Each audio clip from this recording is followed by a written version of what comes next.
मेरा नाम मोहम्मद रफ़ी अहमद है। जी। मैं इस विद्यालय का प्रधानाध्यापक हैं आप? प्रधानाध्यापक। कब से हैं? आपकी पोस्टिंग कब हुई थी यहाँ? यहाँ 1996 में हुई थी। आपकी पोस्टिंग यहाँ इस विद्यालय खोरियाल उच्च विद्यालय खोरियाल में आपकी पोस्टिंग 1996 में हुई थी। जी। ये वित्त रहित विद्यालय आपका कब से हुआ सर? ये वित्त रहित विद्यालय पहले इसका कांग्रेस की जब सरकार थी जी। तो पहले यह प्रावधान था कि प्रत्येक प्रखंड में 4 हाई स्कूल होना चाहिए। जी। तो उस समय आजमनगर प्रखंड में केवल 2 ही हाई स्कूल थे। कौन कौन सा? RK हाई स्कूल आजमनगर जी। और उच्च विद्यालय सालमारी, जी। 2 ही विद्यालय था। जी। तो सरकार की तरफ से BDO को ये हर जिला के BDO को जिम्मेदारी दी गई जी कि आप अपने प्रखंड में, जिला में किसको जिम्मेदारी दी गई सर? ये BDO को प्रत्येक प्रखंड में दिया गया। प्रखंड में प्रखंड विकास पदाधिकारी को? जी जी। कि आपके इसमें कम से कम 4 हाई स्कूल होना चाहिए। जी। तो अगर 4 नहीं है तो आप अपना एरिया देख करके जी 4 को पूरा करें। तो उस समय BDO राम उद्गार महतो जी थे। वो किस वर्ष की बात है सर? ये लगभग 1980-81 की बात है। जी। तो ये विद्यालय की स्थापना कब हुई सर, ये बताइए? 81 में। 81 में? जी। 84 में एफिलेशन मिला। जी। तो BDO साहब जो है डोर टू डोर जा कर के ज़मीन कलेक्ट किए। जी। सबके मतलब आप पब्लिक के यहाँ जा कर के कि नहीं हाई स्कूल बनना है, ज़मीन दीजिए आप लोग। जी।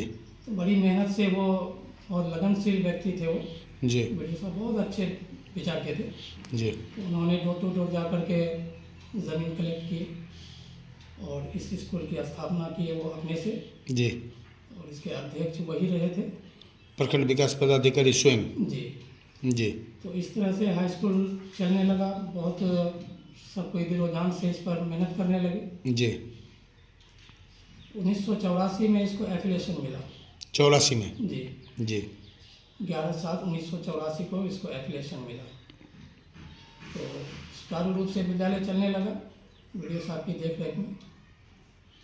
और सबको उम्मीद थी कि अब स्कूल सरकारीकरण हो जाएगा, क्योंकि सरकार ही ये प्रोसेस। आपके विद्यालय का डाइस कोड क्या है सर? 10-10-12-00-104 डाइस कोड आपका, आपके विद्यालय का? जी। जी। तो इसी बीच कांग्रेस की सरकार खत्म हो गई, लालू की सरकार आई जी। और उन्होंने इसको 15 साल बर्बाद कर दिया। मतलब इस पर कोई मतलब ये नहीं लिया, संज्ञान नहीं लिया। सरकार की ओर से कोई संज्ञान इस विद्यालय के लिए नहीं लिया कांग्रेस के गया? जाने के बाद, कांग्रेस के टाइम का तो खुला हुआ है ये। जी। लेकिन कांग्रेस के जाने के बाद जो भी सरकार आई, जी। तो लालू की सरकार जो 15 वर्ष रही बिहार में, जी।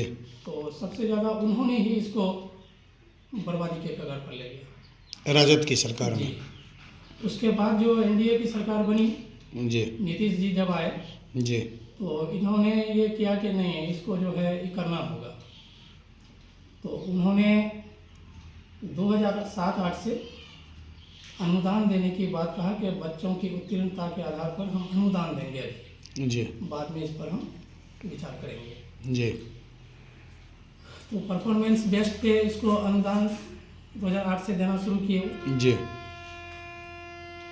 लेकिन वो भी अनुदान जो है सालों साल नहीं मिलने लगा। नहीं?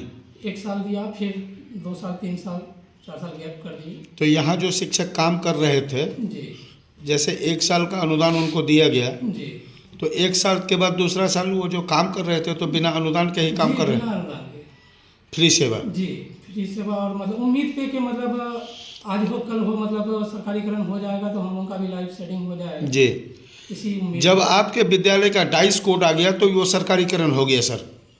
डाइस कोड तो निजी विद्यालय को सबको मिला हुआ है, इसको निजी विद्यालय की श्रेणी में रखा हुआ है। इसको हम लोगों को मतलब कोई ये नहीं दे रहा है, निजी विद्यालय की श्रेणी में रखा हुआ है। जी। तो डाइस कोड तो निजी विद्यालय को जो कन्वेंट है उसको भी डाइस कोड दे दिया गया है। उसके डाइस कोड में आपके सरकारी विद्यालय के डाइस कोड में डिफर है सर? जी। जी। तो जो भी हो सर, लेकिन अनुदान देते देते अभी इस वर्ष को लगा। मूल मांगे आपकी क्या हैं वो बताइए सर आप? मूल मांगे ये है सर कि हम लोगों को सरकार अधिग्रहण कर ले जी। जो भी एक सम्मानजनक मतलब मानदेय हम लोगों को जो मंथली उच्च विद्यालय के शिक्षकों को दी जाती है। वो नहीं दे तो हम लोगों को सम्मानजनक जीने लायक दे दे, क्योंकि हमारा भी बच्चा है, हमारा भी परिवार है। जी।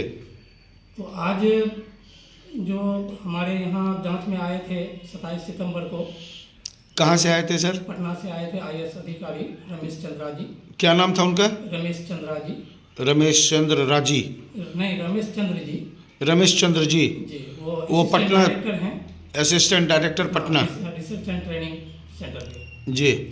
तो उन्होंने विद्यालय में 27 सितंबर को पहुँचे। जी। उस वक्त तक हम लोग बच्चा एग्ज़ाम चल रहा था। जी। तो वो आके बच्चों को देखे, सब चीज़ देखे, बहुत खुश हुए। बोले कि नहीं, विद्यालय का लोकेशन बहुत अच्छा है, ज़मीन उमीन देख करके बहुत खुश हुए। तो उनसे बहुत सारी बातें भी किए, बोले कि आशा रखिए। तो ये सब करने के बाद उसके बाद हम लोगों को चिट्ठी आती है कि चाहे सरकार की तरफ से हो, जहाँ से भी हो, जी। कि आपके विद्यालय की मान्यता को निलंबित किया जाता है। रद्द नहीं, निलंबित किया जाता है। जी। और उसके बाद उसका कोई कारण चिट्ठी में लिखाया होगा सर? वो 25 बिंदु वाला जांच लेके आए थे। क्या क्या बिंदु थे सर उसमें? पूरा स्पष्टीकरण के साथ आप बताइए इसको। 25 बिंदु में था कि आपके विद्यालय में 25 कंप्यूटर होना चाहिए, जी। सुसज्जित लेबोरेटरी होना चाहिए, जी। सुसज्जित लाइब्रेरी होना चाहिए, जी। 24 कमरे होना चाहिए, स्मार्ट क्लास होना चाहिए। स्मार्ट क्लास का मेंशन नहीं था। नहीं। स्मार्ट क्लास तो वो सरकारी विद्यालय हम लोगों को नहीं दिया है। जी। तो बहुत सारी मतलब बातें थी। तो हम लोग सर वितरित में कहाँ से हम लोग इसको पूरा करेंगे? तो इसको लेकर के जो है वहाँ से चिट्ठी आती है कि आपके विद्यालय की मान्यता को निलंबित किया जाता है। साथ ही जिला शिक्षा पदाधिकारी कटिहार के वहाँ से ये कर दिए कि उस विद्यालय के बच्चों को आगामी परीक्षा के लिए मतलब निकटस्थ सरकारी विद्यालय से टैग कर दिया गया। उसके बाद वहाँ से टैग कर दिया धूमनगर से, जो उत्तर में उच्च विद्यालय खुरियाल है, मतलब इसी पंचायत के नाम। जी जी, मदरसा के बगल में जो है। जी जी जी। वहाँ से टैग कर दिया। टेस्ट एग्जाम वहीं हुआ।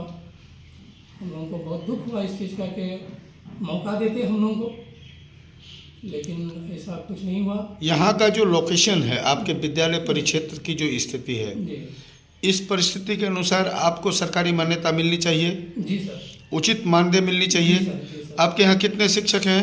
अभी 11 मतलब 8 टीचिंग है, 3 नॉन टीचिंग है, 11 है। 8 टीचिंग, 3 नॉन टीचिंग। जी तो आपको मान्यता मिलनी चाहिए जी सर, स्थिति के अनुसार। जी सर।